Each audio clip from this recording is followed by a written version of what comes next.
All right, everyone. Welcome back to the Talk Lab podcast. Thank you for clicking on this episode. Let's get right into it. Actually, this podcast almost didn't happen, and it just happened out of nowhere, by the way.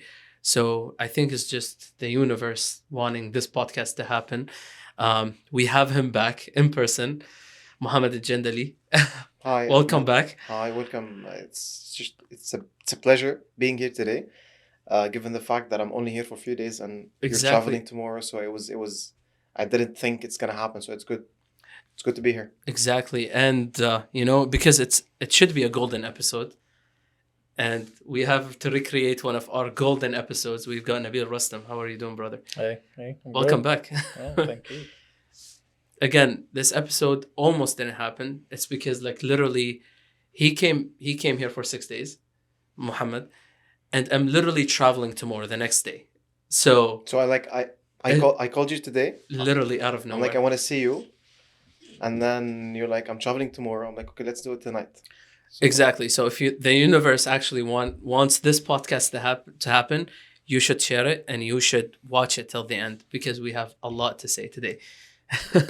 So I'm getting right into the podcast right now. So in the period of you traveling to Qatar, and then after to Turkey right now, you've created and not I wouldn't say created, you re-revived real animation, your own company, and thankfully it's doing well right now. it is. Yeah, Considerably, it is. what's interesting, this podcast got created during COVID, and then the fact that you were able to revive your company even during COVID too, with a lot of the challenges that is happening nowadays and that we're facing. It's something interesting, and I admire that, to be honest with you. So, to be honest, I recall the episode we had. I think it was the third episode in podcast. Fourth to be Yeah, exact, actually. it was the fourth, and one of the topics we talked about is, and I that was just theoretical. I knew that theoretically, and it was basically the fact that I believe that there's a lot to learn in COVID, Mhm. right? That we need time to learn that, and I talked about the plastic versus water theory.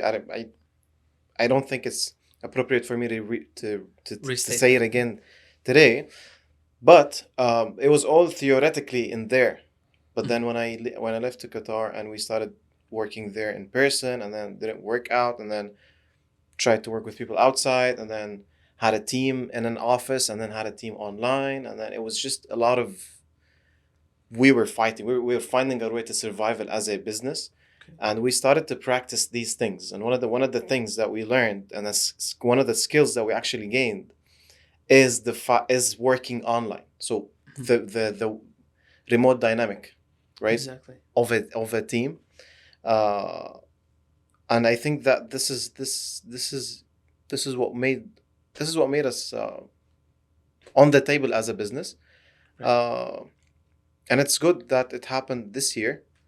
Uh, it's good that we were able to adapt quickly with like it took time, but at the end of the day we gained these skills as members, and it's challenging. But my point here is last year, same day, it was theoretical. Now it's practically tested, Exactly. right? To be precise, what is practically tested is the fact that we're fully operating online. It's amazing, and I think we kind of went over it, but not discussed that like in details, which we are going to discuss. Um, in our episode, the remote episode that we did, it was like more like a Zoom call that we recorded. But um, what was interesting is at the time you had just started, and you were just switching over to like online meetings and working remotely, and we kind of mentioned that we never went deeply into it, and I'm glad we never did, because we haven't had as much experience with that at the time. Right now, talking about that, you are literally operating fully remotely. Yeah, so basically the sales team is fully remotely, the administrative assistants and the management basically. However, the production itself, it doesn't happen remotely. So there's a team in one place, right? That team gets managed remotely. And we do meetings in office. So we have an office, right? And it's a very beautiful office. All of us love it. And we meet there on an occasional basis. Let me say, sometimes it depends on it depends on what are we going to use the office for. So we have a very important meeting we think we need to meet, because I think there should be more input than the input that, because at the end of the day there's value behind an office, but you have to be able to utilize it in a good way. You know what I mean? It's just not, it's the value of the office is not just to have everybody working in the office. Exactly. There are other uses to the office. For example, the team members, it's good for them to meet in person, because at the end of the day we are human beings, and it's me talking to you here is different than talking you over it is different at the end of the day. You know what I mean? So there's value in that, and we use the office for that value, which could be a meeting a month. You know what I mean? Which could be two meetings a month, which could be the session where we set new goals for the month, where the session where we review everything that happened in the past 2 months. We can do that in an office, and it's fun. We can order a pizza for everybody else, for everyone and the team, and then have just a nice talk and review what happened, and then see you tomorrow on Zoom. You know what I mean? So there's use of office, but yeah, 90% we're operating online. Interesting. And I'm gonna turn to Nabil like with that question. Where do you think businesses are going to nowadays? Like with them actually fully operating, remotely, or not fully. I wouldn't say fully. A lot of businesses are switching to like operating remotely, including as well like other as not businesses but other institutions too. Like if we're talking about government institutions, most of those have switched right now to remote work basically. Yeah. Where do you think they're going with that? Like, is that gonna stay? Is this something that's here to stay, or is it something that's gonna disappear once like we kind of like resolve the COVID thing? Oh, definitely. It's here to stay. It's not going anywhere.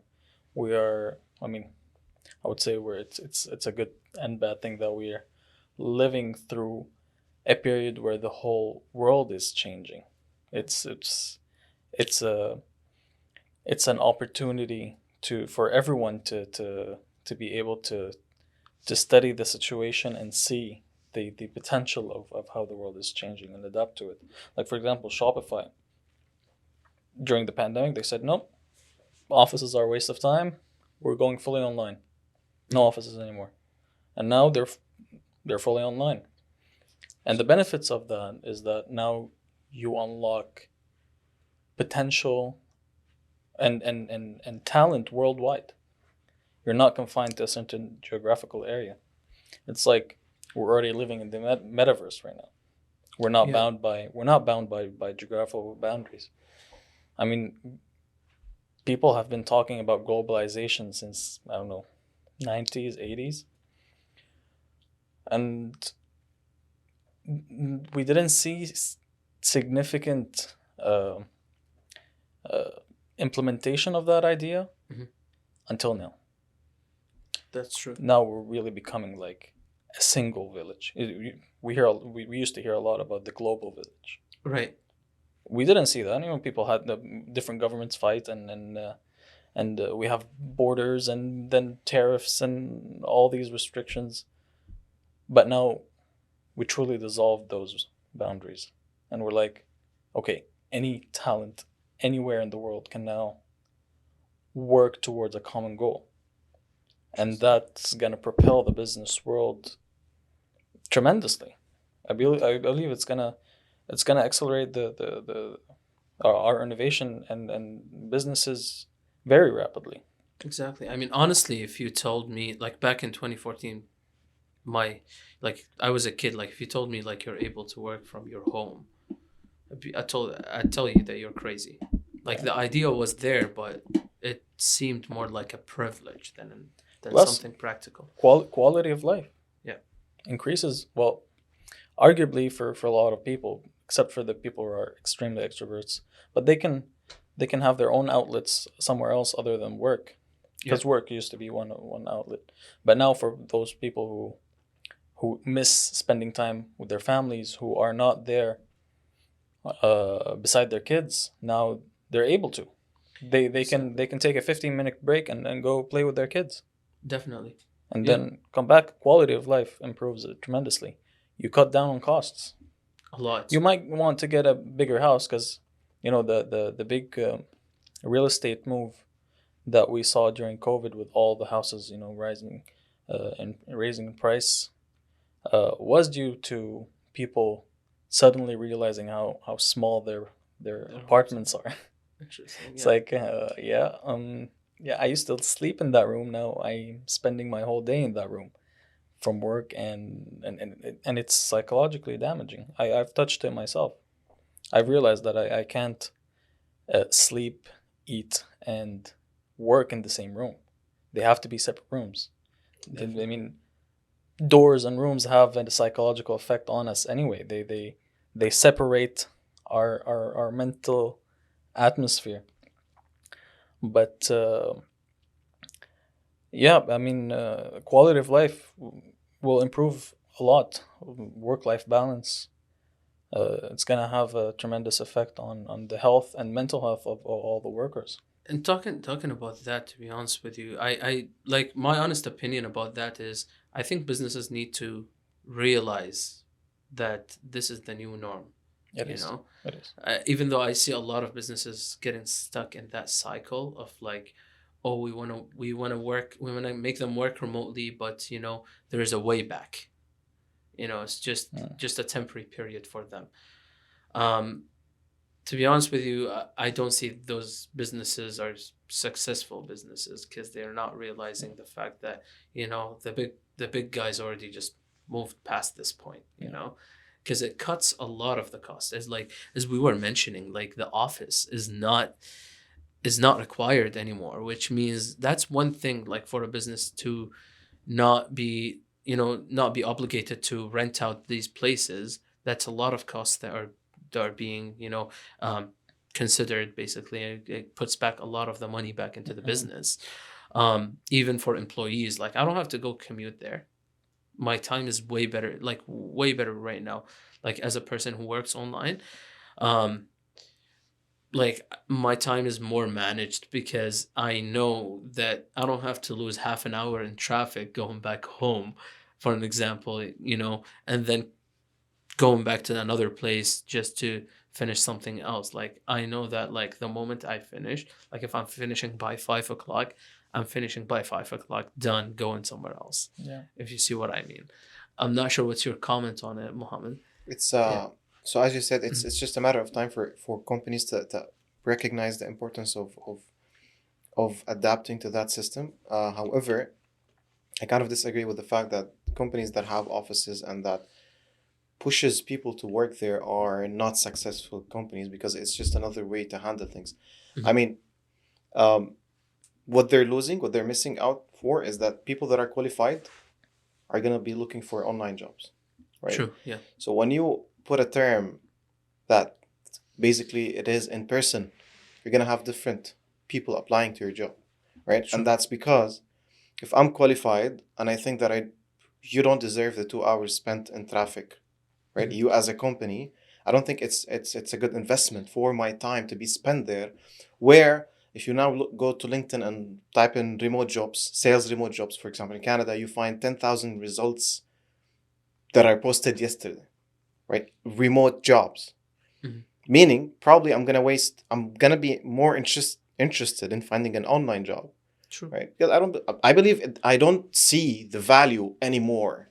And because people aren't seeing the value anymore in working in person, Mhm. when you put that term, you get different people applying to your job, which are probably those that are not finding jobs, I see. online jobs. So it's not that they're not successful, these businesses, it's that you're missing out on There's a factor that they're exactly not this realizing. type of people that are applying to you are is is slowly changing, right? True. It depends on the type of business. I mean, Mhm. because again, it's not It's not every daisies and business. roses all the time. Working remotely and online. Uh, despite the cost reduction and the work life balance and all that, and all those positive stuff, there comes also some concerns of security That is and one thing. Yeah. information. I mean, don't forget we use our phones, we use our laptops, we download files, we use the internet all the time. But if you think of it a bit more, these are physical things moving through real time space. When you send a file, it's not moving through the air. I mean, technically it is, but I mean, it doesn't just happen. This is the information is actually traveling somewhere physically and then being relayed off and relayed off. So if you have sensitive information that is traveling across the network like that, uh, and ending up in a, let's say, a laptop where you don't know where that laptop is, that poses great concerns, Yeah, great security definitely. concerns. Let's say you're working for like one of the big four, like Deloitte or Ernest and Young. They handle big corporations' financial information.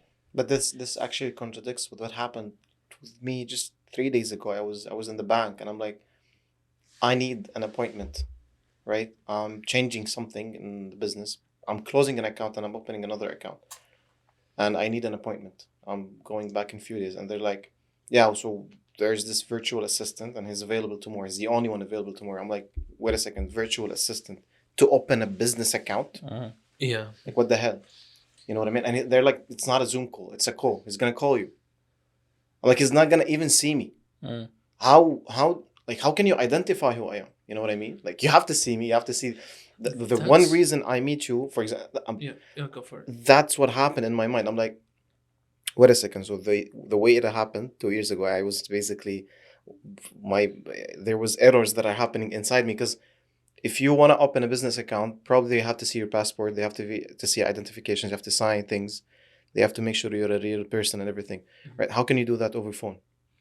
And then they're gonna send me the files. I'm gonna sign. Meaning, and the concern is not with me. Okay, what I thought about. So how does RBC or the Bex Bank basically hire people, virtual assistants from their homes? You know what I mean? And they have access not only to your database as a customer to the bank, to the database of that bank. So how are they managing that? Do you want me to answer that question? Yeah, Or I'm go gonna for it? let you answer it. I'm just gonna elaborate more on the question. So there's two explanations from what I understood. Go for it. Number one, it's just the bank is risking a lot, Mhm. just because of the procedures they're taking to reduce people in office. So there is a risk. Or number two, That is right. RBC is basically leading the. Or you just let out your information that you're with RBC. There you go. I don't. I was thinking, but not right now. I'm afraid. You know what I mean? It's or because at BMO that didn't happen. You know what I mean? Like I am a partner with someone else, and we use BMO, right, for something else, and that didn't happen. There's nothing such Sure. as a virtual call to open account. Well, I was coming to that point where security risk, security concerns, and I would say the biggest challenge for businesses right now is to to try to either develop or find or facilitate the necessary technologies to go around those concerns. Like, for example, Deloitte um, has software that okay, they send you your project that you need to work on for like some kind of client. They send you their financial information. It's really confidential financial information. It's compromising, but you have a timer. You have 30 minutes to work on that, and that's all you get, and then that data is wiped out. So there are technologies to go around that. They and that's now the real big business is having software and hardware that will eliminate those concerns of working remotely. So now the technology is going to adapt to that new work environment Exactly. because it is here to stay. I mean, here's one thing that people don't realize. That thing that's with RBC, that's been going on before COVID. Well, because I worked in a bank, so I'm involved in that process. So explain this to me. I know what's how going do they on. Okay, keep yeah, track sure. of everything that happens? Sure. So no, because like we're talking about like the fear of a security breach. I'm not saying it's not there. It is there, but that's how it works. So for people who don't know, actually, RBC and other banks, not just RBC, if you're working as a call center with them, a lot of the banks were moving away from the offices before COVID, away from the offices to people's homes. So you can work from home as a call center employee. A lot of the banks were doing that. Now, how do they do it? It's basically they did like your training was physical. You saw a manager at the time. You're handing a piece of hardware after, or like whatever hardware you need to So you don't operate use on. your own personal You laptop. do not use your own password. Plus, it is not connected to it is connected to the internet. We operate in a different way, where a lot of things are blocked out. It's basically a system within a system. So you are only able to access the server of the bank. You're not accessing like information on the internet. Is it So like a there's virtual a lot- machine then they use? it is similar to that. It's just like a regular laptop that's only connected to a server. Mm. If you see what I so like you're accessing only the information of the bank, and it gets monitored as well, spontaneously. You know, it's very much like there's a lot of security. How do you say it? Security? Let's call them mandates that comes in between before like a laptop is even sent out. I had one of those. I worked with one for some period of for a period of time. I was like operating online as well, like remotely, for the bank. So like basically, yeah, like there's a lot of concerns, yes, but there's also like a lot of things that that works in between. It is protected information. I know that example is only for banks. Like other businesses operate Exactly, in a different like way as well. I think we kind of are shifting towards just talking about these types of businesses where, in fact, I believe it's a minority. I believe like 90% of businesses can operate online and remotely without having to take these procedures for because I mean. Yeah, as long as you understand. So like So there's an agreement, right, between you and the company. You have to sign it. Of course, if you're a full time. That's one, and or even terms that are in even this if agreement. you volunteer with them. Exactly. Even if you're like a co-op student, basically, you are still working with confidential information. It doesn't matter which business it is. Yeah. So basically, I'm gonna literally give an example there. The agreement that we have and that we sign, and then of course the employee signs, it has terms that talks about that. You know what I mean? Like whether we're in an office or we're in online. Like I mean, can you really do this magic surveillance on someone that just because they're in the office, at the end of the day, if they're gonna breach out, they're gonna breach out. You know what I mean? You cannot babysit them. Going to my previous point of the data being a physical thing, the data is ending up in the office. So you have some type of control. It's ending up here. It's not ending up in the office. You know what I mean? Like anyone can just pull up the phone and talk to someone, be like, "Listen, our real prices are this. We produce for that." You know what I mean? Of course, that's an ultimate like that. There's no running away from that. But when the data ends up somewhere, it's ending up in an office, in a controlled environment, in a local network. Right. You're right. But when the laptop is outside, maybe on your home Wi-Fi. Your home Wi-Fi can be hacked. It's much easier than having centralized local. But tell me, okay, so give me types of businesses that really care. Like that. This is like, tell me, like just for us to understand each other. So, for example, banks would be an example. Anything that's governmental, I believe. Yes, Health Canada, Service Ontario. Like these are things that, of course, I think. There are these layers of protection. Yeah. But what else? Like cybersecurity companies. That's one. Yeah. But other than that, like I mean, most of the jobs they don't need these procedures. Yeah, most of them. It's just an agreement. Please sign it, and probably we're not gonna hire depending on what you're reaching out. You know what I mean? What you're reaching out. It depends. But anyways, you're right. So this is one of the challenges. With working remote, you have to be clear to yourself of how you're gonna manage that. That's one thing. You know what I mean? Like we found a solution, right? We're gonna reduce cost. We're gonna hire people outside. Instead Right. of us paying $3,000 for an employee in the USA, we're going to pay $300 for an employee in somewhere else, right? Well, that's a good solution for your business. That's a very good solution. I'm talking about back from an employer kind of point of view. Uh, we found a solution, but it's not just a solution. This solution brings out a lot of other issues that you have to find solutions for. You know what I mean? So, for example, another issue with working remotely would be productivity. Yes, Right. I was actually gonna ask that because having a physical manager there, you feel very obligated to match your goals or the target. Like not having a physical manager there, it's just it comes with its own cost. To be honest with you, Yeah, and what have you like? Because you've got experience with that. Like, what is your take on this? so the good thing is, we actually were physically working together for the first few months, and then it was fully remotely because I was traveling, so I wasn't in one place. And then we were back in an office for a month, and then we're back fully online right now. And we have numbers, we have data because we've made sales, we've sold things, we've produced things, and then we have had issues. We hired people that weren't qualified enough for the job and everything. So Mhm.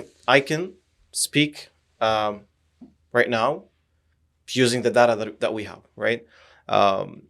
And I came to a realization that it is no, when it comes to productivity, that challenge should be handled and fixed by the manager, by the leader, right? If you're a good leader, you can make your team productive, right? If you're a good leader, you can make them fully there in the work shift, mentally and emotionally, fully with you, focused, right?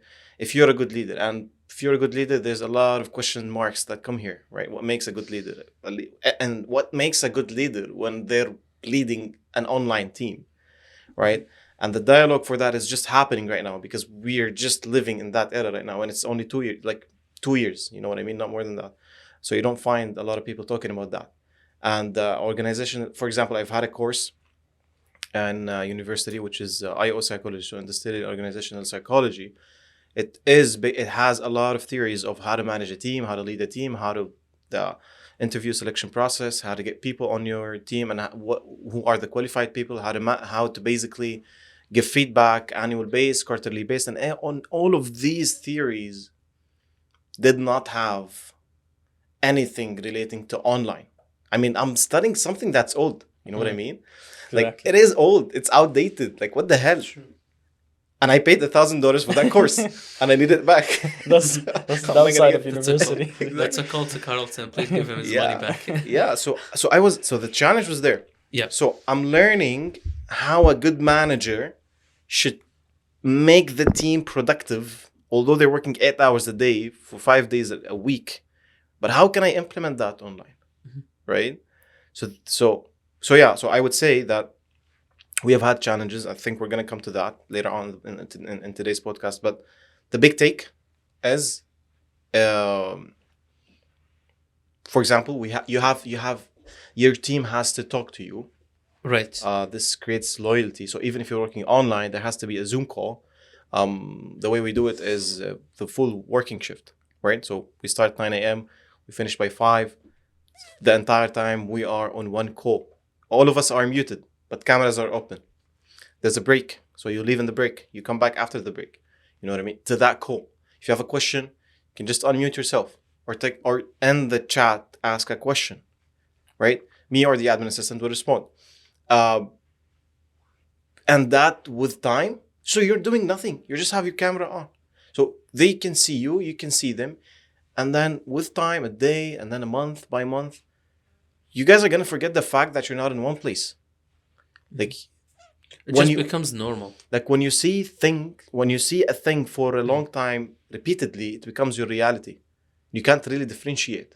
Right. You know what I mean? But one of my friends called me the other day and be like, I have a team and I really I'm struggling with having them productive with me. When we were in one place, they were extremely productive. But right now, when I ask for something, it takes them forever to deliver, right? And I asked a question: when was the last time you talked to the team? They saw you. When was it? He's like, 2 months ago. I'm like, how do you expect someone to be loyal to you and feel good working with you and have that dynamic if they're not even talking to you? You know what I mean? It's just emails. And so there are some tips that we learned that we have to you have to implement in an online team. It's not easy, and we paid the price because there's no resources. The university is not teaching you that. No. You know what I mean? That's why it's exciting that we, as young entrepreneurs and employees, we are at that. We are on the brink of experiencing all that and actually exploring it. That is in itself is exciting, despite all the challenges. Exactly. But we get to decide how that dynamic is gonna work, and what is best to do in such an environment, in such a new environment. Okay. Do you think this is what we're living through right now? Is this a new era of business? Yes.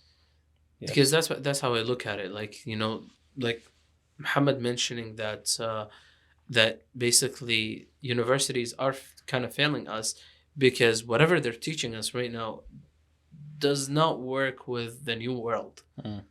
Like, as like referring to the kind of conversation that we had off camera, we were saying that, like, okay, what makes a good manager before, like, remote work is a different skill set than what makes a good manager during the remote work thing. So, like, if you're a manager that has a team that works remotely, that is way of a different, like, skill set that you need to learn, and you need to gain. And magic happens in the details. So one of my, sorry for interrupting. Go for it. One of my teachers, basically, I kind of had teaching sessions with him for a long time. So the way he starts the call, he does that all the time, is he spends 1 minute asking me, how are you? And I it's not one-on-one. So there's a group, right? We're talking to one, right? And he asks everyone, how are you? You know what I mean? You just feel more connected. And then right? you don't see the value of it. Like, I mean, I know you're doing that because you've been doing that for a long time. So I can't really see the value. And yet, after 4 or 5 months, I kind of, there's an emotional proximity just because of that single little 30 seconds that you spend. And I implemented that. And I've seen the difference. I used to walk in the office, be like, hi, and then just sit in the office. Sit on my, when we were in an office, sit on my desk, and then probably just communicate issues and problems and solutions and everything. But remotely, and see that it's, and then remotely, I start the day by, like, how was your weekend, right? My weekend was not so good. How was yours? It takes you 5 minutes, and it basically changes everything. So I've seen that. It's just these details, you know what I mean? Like, I think it's a good idea. This is a good example, to be honest with you. Like, psychologically, you feel more connected to that business or to that course or to that thing that you're the leader, doing. Yeah, exactly. to the mentor, to the teacher. Exactly, because and it doesn't hurt. Like, how long is it gonna take? 10 minutes. That's a well invested 10 minutes. Because after that, like, as long as you feel connected, you're gonna put your effort in that. Like, it doesn't matter how long you work. What matters is how efficient and how much effort you're putting in that work. Like, I know some people who can finish hours of work in like 15 minutes, and some people who, like, work hard for 2 hours.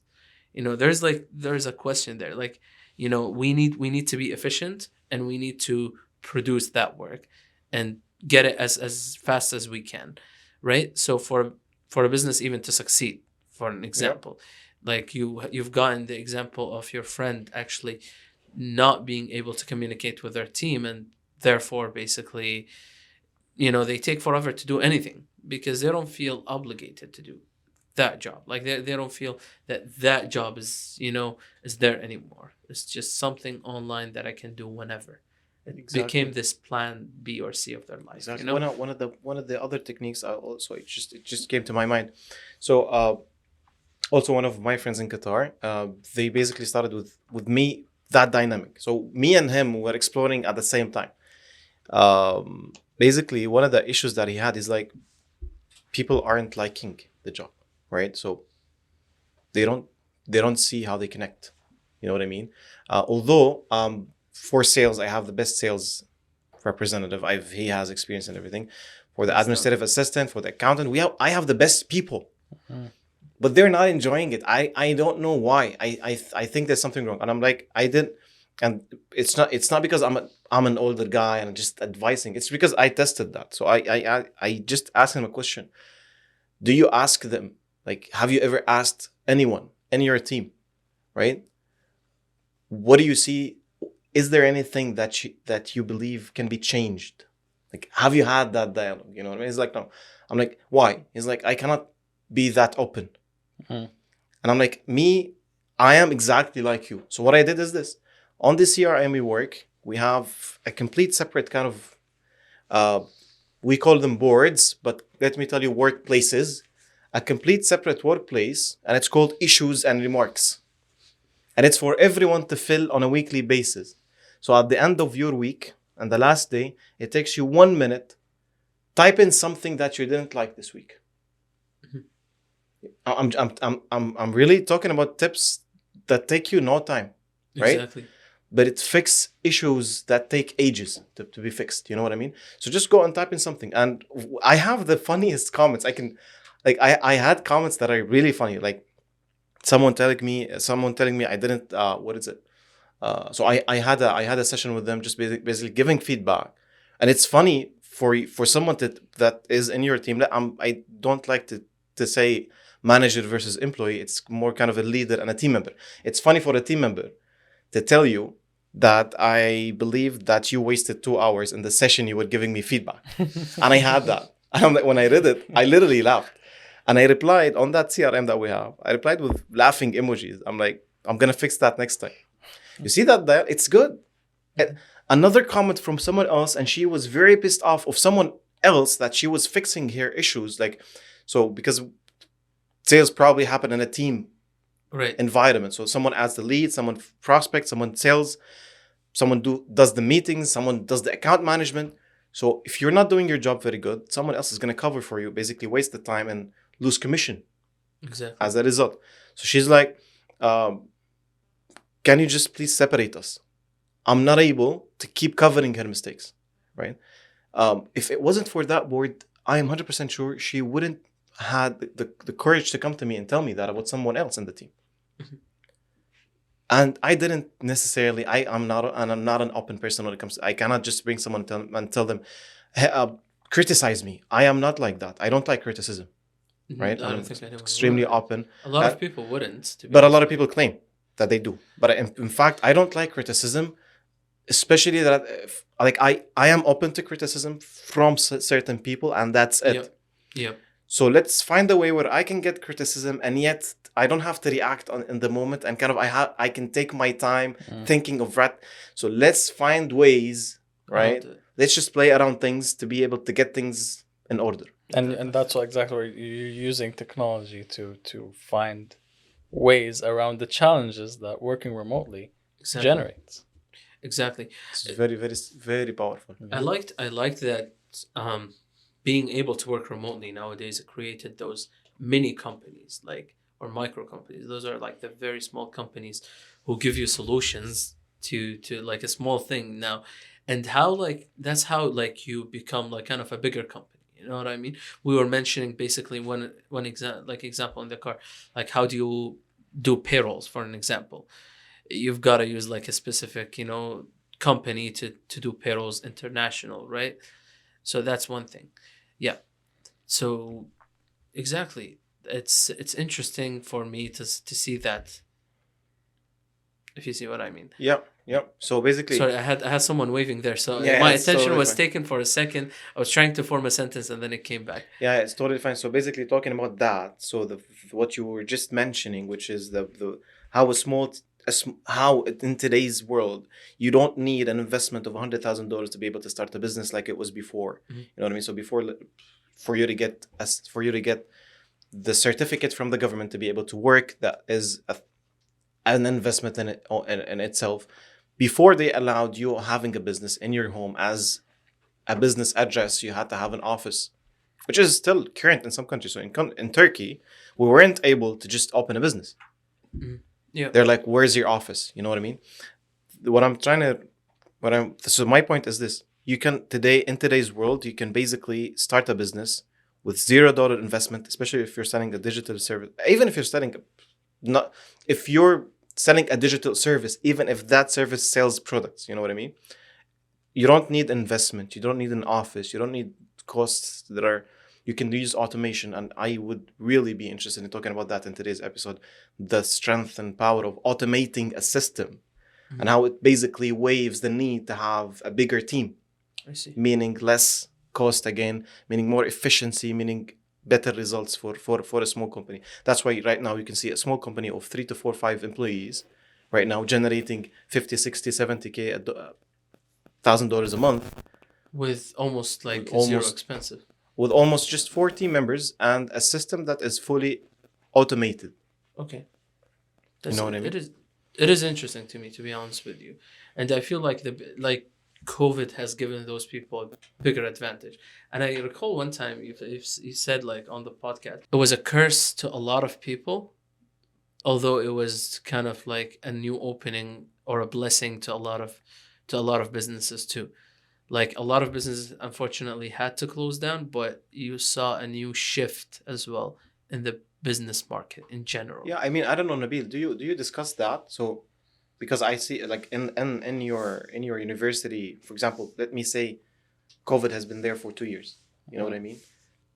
Do you see that you are like, because I remember from you telling me you studied case management and things like that. Is Yes. results of such a pandemic studied? So right now, do you have any course, for example, or have you had any course that talks about how basically that pandemic is changing the way businesses operate, the impacts on the market? You know what I mean? Like closing and opening, and like the shift that happened this year, these 2 years, before COVID and after COVID, and for the economy. Like, do you talk about these things in university, or this is not yet there? Well, a lot of professors have tried to implement such a thing, but it depends on what kind of subject you're talking about. If we're looking at like the effects of COVID on the workplace and then and all that, you'd be surprised how many studies there is, because it's a very prevalent and easy, not easy, but like uh, fairly straightforward. Its research is. So you'd be surprised about how many Mhm. research and journal papers have come out in these 2 years. So, again, we're discussing of how university is teaching us uh, irrelevant subjects. That's because those research uh, that are coming out, they need time to trickle down to the education system. They're not going to teach it this year. They're not going to teach it that year. They might teach it in 3-4 years. Who knows? Mm-hmm. But it does need time for the professors to understand it, and then try to implement it in an education environment and find ways to teach it.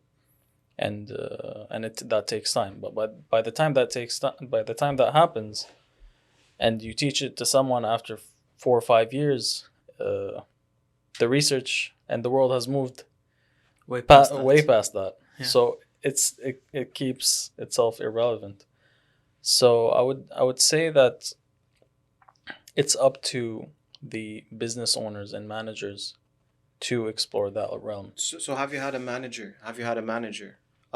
Because I know I'm not sure I got that right, but have you had a manager, for example, in your university years, shifting from in person to online, and were you a part of that procedure? Yeah, definitely. Well, I'm a head IT consultant at Sprott, so I work with those professors on a daily basis.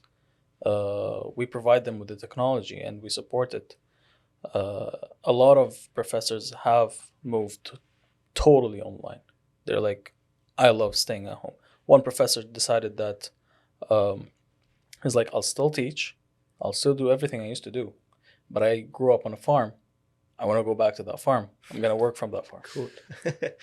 He wakes Smart. up in the morning. He attends to his cows and horses, and And then to the students. and then opens his laptop at 8 a.m. and started teaching, and he loves it. He's living the life. Other professors are finding it hell because they're really old, and they're basically not willing to learn new systems. They run everything off of email. They're not willing to learn a new system. It's not the not willingness. It's a lot of work. They don't have time to do. You don't have the stamina to do it anymore. Once you're close to retirement, I feel that's when Yeah. it gets very tricky. Yeah.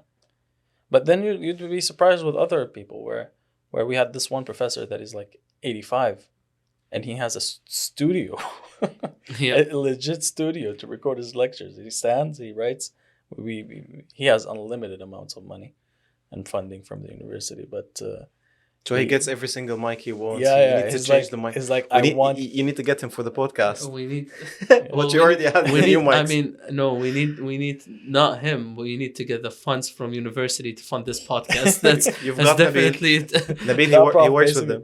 basically told me, Nabil, I want the biggest, baddest iPad I can get on my hands on. Biggest baddest. Did you say baddest? Yeah. It's like, I want the best iPad I can have and the best stylus. I want to write on my So you make the orders. Yeah, I do. I do the research and provide them with a combination of technologies that fulfill Cool. their needs. Yeah. Cool. Interesting. Do you work in a team? Like, do you use the help of other I do people? have junior consultants, yeah, that I delegate off to. But I'm the main communication point after my manager, yes. Very cool, very cool. And you mentioned the other day that because Oh, no, I go was for it. I was telling you, Ahmed, that I think we need to start talking about automation at some point. Yes. We need to realize that, and maybe let listeners of this podcast see automation and the real value of it. And I believe you told me you played the role in automating how things were happening. Yeah, yeah. So can you elaborate? Like, can you tell us a little bit more about your experience in that matter? Yeah, well, the university is very old, and some people get used to doing certain stuff a certain way, and it's all used to be on paper, and even if they use software or computers, it's very, very manual. Very basic too. So. But as you know, we have CRMs and all that. Microsoft Teams is a great one. Yeah, Its potential is endless, but it's not very user friendly. I basically sat down one day and started thinking up ways that are being done that are redundant. Like, for example, payroll. Yep. It used to be done through email. I was like, what? Why are we sending shift reports via email? And then the admin assistant would take that number from the email, put it in an Excel sheet, and then from the Excel sheet on a paper, and then from a paper to print it, and it was just a mess. And we're like, okay, here's a survey, or here's a form, and then here's a QR code, and then there's this software called SharePoint that basically fills an Excel sheet on its own. And takes that information, puts it automatically in an Excel sheet, and then all you have to do is just look at the Excel sheet. And I'm not technical. I'm an international business student, and I'm a minor in Chinese. But my interest is in technology. I'm in no way technical. I don't know how to code, but it's just knowing what's available out there and staying on top of the current technology and how it's getting used. That will allow you to do something just as simple and so effective. Exactly. And it saves so much time. You just need that moment where you need to think of, okay, how can I make this cost me less time? And people don't see the value. So when you enter a team and be like, listen, I want to automate things, they're going to be like, everything is already taken care of. You know what I mean? And they only see the value after they see that we're not wasting 1 week to do the financial report at the end of the month. Thank you, Nabeel. You actually we don't know what we were doing before, you know. So Exactly. I bet they love you. I mean, couldn't be worse than the story that I have. So, this lady works in the government. Her job is to forward emails or forward the basically PDFs that comes through a general email to someone else. Which is, to be honest with you, these jobs should be like they should be gone. It should be just some automated system, but Exactly. whatever. But the way she does it, and you will not believe that. So an email or not an email, but PDFs comes along. She gets that. She prints it off. Take the paper, scans it to the person who's sending it to. Oh my god. Oh my god. The silence in the room. I'm listening to old Hijaz music in the desert, and it's taking me back 1400 years. Are you trying to kill me? Oh my god. Period. That's literally it. I had someone else Cringing so hard. Had someone But else. you know the good thing, Mhm. you could realize how bad this is, right? Terrible. To be honest Exactly. with you. So I was in a conversation with our admin assistant. She's a great person. She's a very hard worker and dedicated to the job, and she likes it and enjoys it. And she's like, I think there's a problem because I'm wasting a lot of time on things that could be automated, but we don't know how. Mhm. So identifying the issue, I wasn't able to identify, but she was able to identify that there is something that I believe, that I feel, is time wasting. Yep. There should be a way, and that is the beginning of automation. Mm. There should be a way. And I took that sentence and I'm like, I'm gonna get back to you at the end of the month. I'm gonna try to eliminate the 3 days you wait, full days you waste at the end of the month trying to get not the financial, the data reports of how many emails sent and how many follow-ups sent, how many meetings we got and everything. And it took a month, but we were able to automate. We were able to find a solution. Exactly. So that there should be a way. You know what I mean? That is the beginning of the It automation. only takes you a couple moments just to sit down and think, Exactly. what is costing me a lot of time? If there's one thing that I can eliminate from my life and that would give me a lot more time, what would that thing be? And that would be your answer. That would be, okay, if I can make that more efficient, I'll have a lot more time on my hands. I was reading something the other day along the lines of the best, not the best inventions, but the best ways that saves you time are made by lazy people. And I thought about it and I'm like, oh my God, this literally speaks me. Because every time I see something that takes me a long time, the first thing that I literally question is, how do I shorten that time? How do I do this instead of in an hour, in 10 minutes? I need to finish it. Now, you don't need to sacrifice quality also. No, by the way, without sacrificing quality. Yeah. But to be honest with you, it's funny, but like in my field, which is like my field of work, which is like video editing and this stuff, knowing shortcuts to doing things is a key. Like it's literally like that what makes you kind of a better editor. Because the shorter you take, the longer you take on a project, the less time you have to review that project and come up with new solutions, new ideas.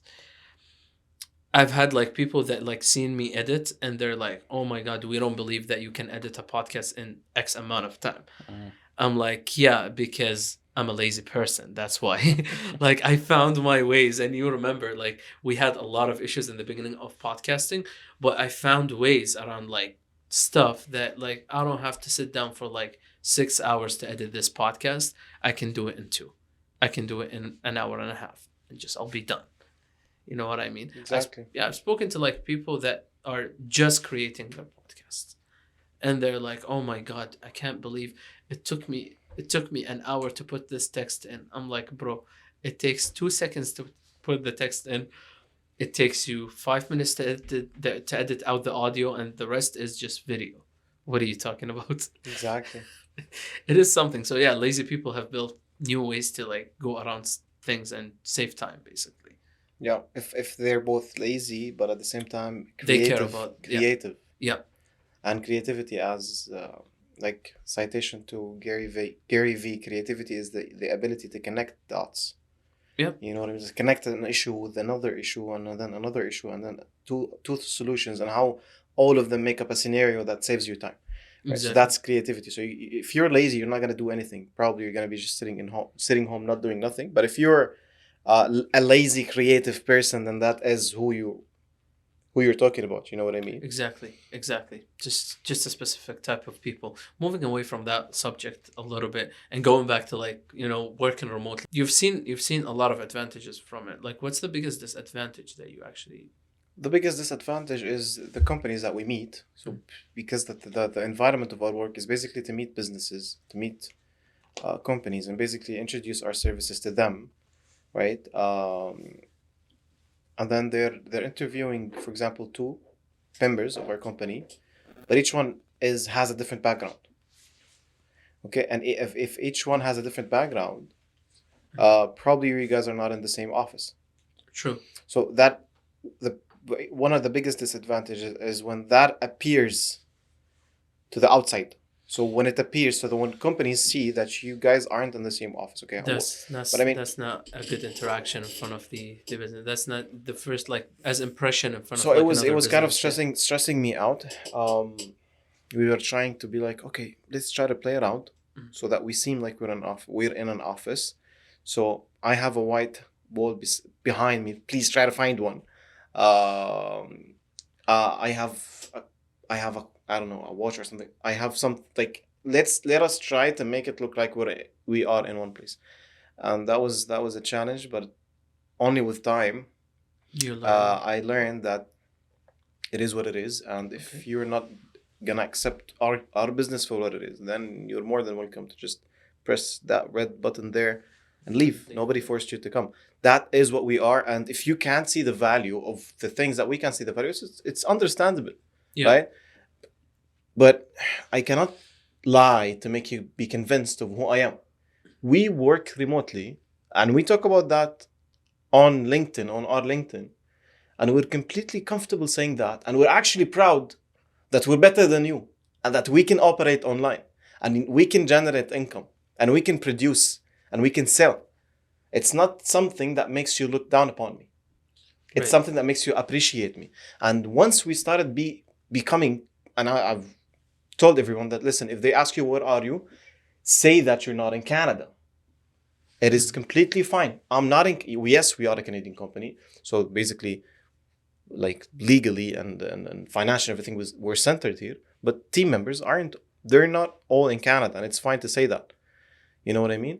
And ever since we started doing that, so where are you? Yeah, so basically, I'm in Turkey, and I just said that a week ago, and I had a meeting with a company in USA. Interesting. I'm like, yeah. So he's like, it's night. So where are you? It seems like you're not in Ottawa. I'm like, I'm in Turkey. So yeah, not all of us are in Ottawa. And he's like, yeah, I can relate. So obviously, they worked with companies that are like that. So once you accept yourself, you know what I mean? So that is a disadvantage. People don't see that. They're like, we want to hide the fact that we don't have an office, and it's something that's shame on us that we don't have an office. I'm like, no, this is. I mean, like, to be honest with you, like, here's from a business, another business perspective. If I'm purchasing your product, an office will not be my worry. Like, you not having an office will not be my worry as much as what are you like giving me? How good of a quality? What's the quality of the product that I'm purchasing from you? Yeah, but sometimes the Yeah. product gets affected By the office. by the. So that's why we say that we produce in one place. So the team is in one when it comes to production, right? It's because we are providing a creative content. So Right. we're providing you with an animated ad. That animated ad has a concept artist, and has a background artist, and has a compositing guy, right? And has an animator. Everyone is a different person, and has a storyboarder, and has a mood Sure. boarder, and has a character developer. You know what I mean? Interesting. So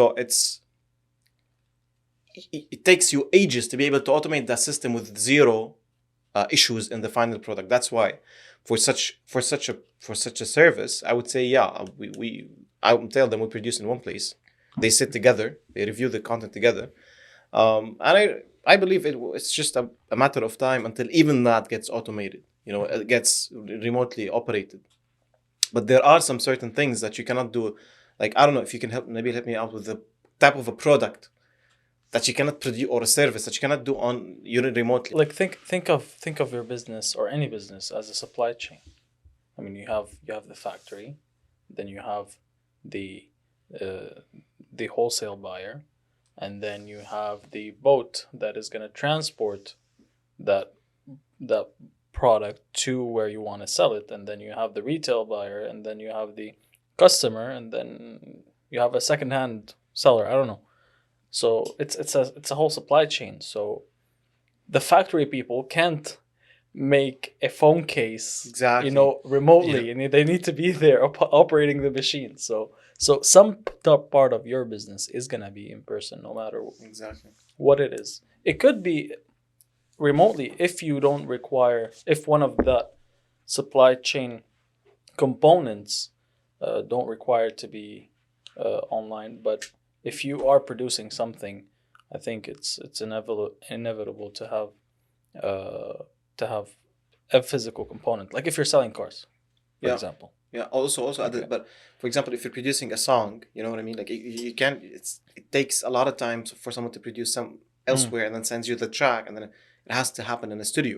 Versus if you have an advertising agency and you want to run a campaign, you wouldn't need to be in one place. No, you don't. One question that I have is right now, as a person who wants to start a business that mainly works remotely in 2022, what am I looking for? What are the challenges that might face me in the first stage of creating that business? Just creating it. Challenges. 99% of challenges are all illusions. So basically, you're believing that you need a team. You're believing that when I get a sale, I need to hire someone. You believing that I need to get an office again. You're believing that I need to pay for a very well-skilled web developer to produce the best website for me.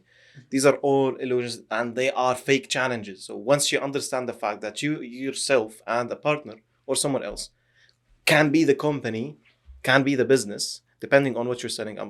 My expertise is digital production. That's it. Okay. Right. I'm not generalizing my beliefs and everything on other types of businesses. I'm just talking about digital production. The first challenge you're looking for is to undo the beliefs that we have. You know what I mean? You have to undo everything that is there, undo it. You know what I mean? Start literally, and that's where you need a business coach or a business analytics or someone who studied business. I can tell you, and someone that can sit with you and be like, let you think of questions. So why would you need this, right? What is the end goal? What are the short term micro goals that you have for the business? What are you exactly? What's your niche?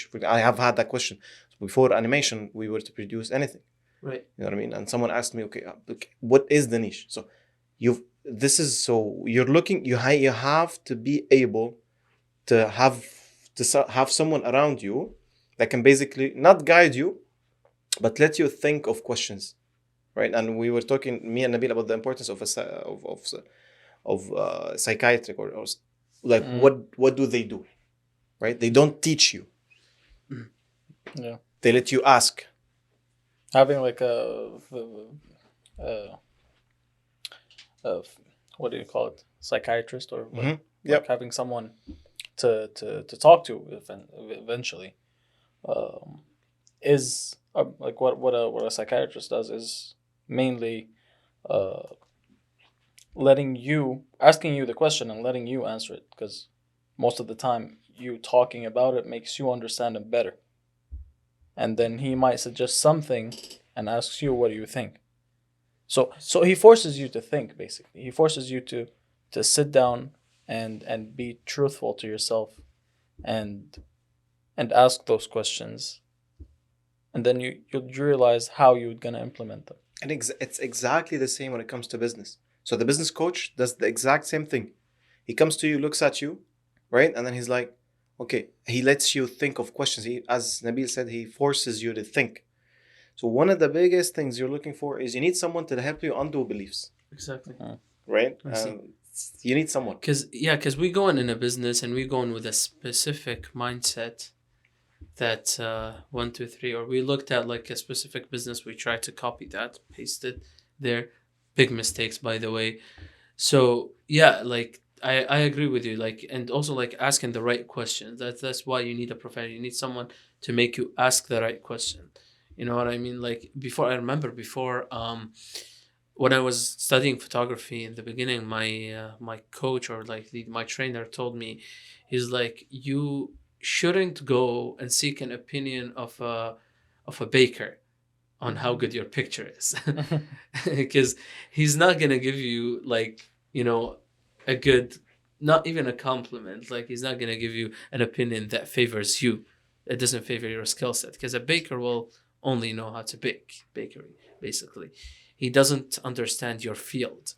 You go to a professional that's better than you, or basically someone in your field, and ask them those questions. Tell them, what am I doing wrong and how am I gonna improve on this? And he doesn't have to have a PhD. No, A life fresh, is the biggest. That life is exactly, the best certificate that exactly. you can get. Life Like a experience. fresh student that is just entering university could get an advice of someone that has just graduated. Yes. You know what I mean? It's just a matter of time. I mean, like me going into university, I did ask a lot of questions. I had a lot of people. I knew a lot of people from before, so that's how I kind of survived my 1st year, because I didn't know, like I'm a new fish in the sea. You know what I mean? Like, But the thing is, that's the thing. People enter everyone wants to open a company because it looks cool for you to walk in the that's office. It looks unfortunately- cool to take a Snapchat or to take an Instagram story. Unfortunately, Be like, I'm in my office and I'm making millions of dollars, because that's what. I'm not gonna share the hard moments. I'm not gonna tell No, people, hey, I'm realistically. struggling. So A people lot- believe subconsciously that it's good for you to be an entrepreneur, although it might be the worst decision that you ever make. Yeah. And therefore, they have this set of beliefs that they have, and they enter that world not having the plasticity of being easily able to change ideas. You know, I'm wrong. Like when the team member that we have in the team told me that you wasted 2 hours of my life giving me that feedback, and I didn't have that. I worked with Nabeel before, right? It was the hardest thing to do on earth for someone to come and criticize me and a team. You know what? I didn't have that, and I realized that I didn't have that because I've had other people telling me that, listen, you don't have that.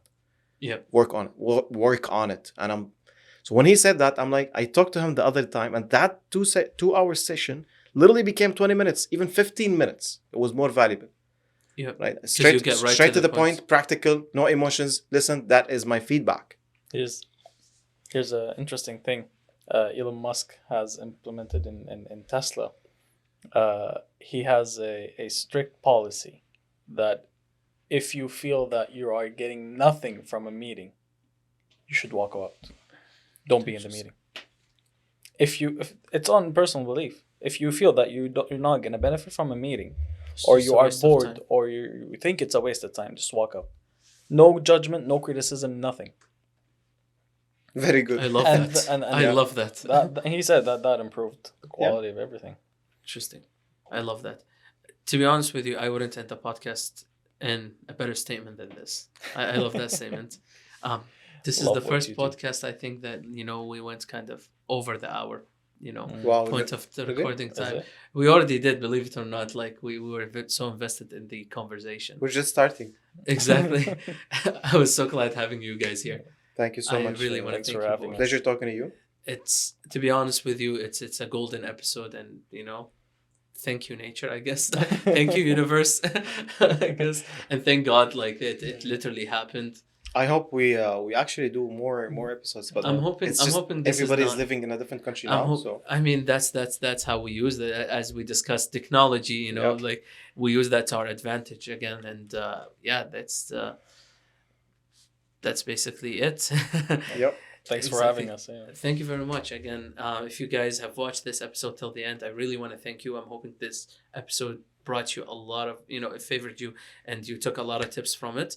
If you liked the episode, please press the like button, check our social media, and check us out on other audio platforms. Thank you very much and have a good one. One last thing. Yeah. Apply for remote jobs. Apply for remote jobs. And automation is king. A third one. Exactly. A third one. Real animation is the Real best animation, in the world. www.real.com. That basically it became promotional. But anyways, thank you very much. Have a good one, guys.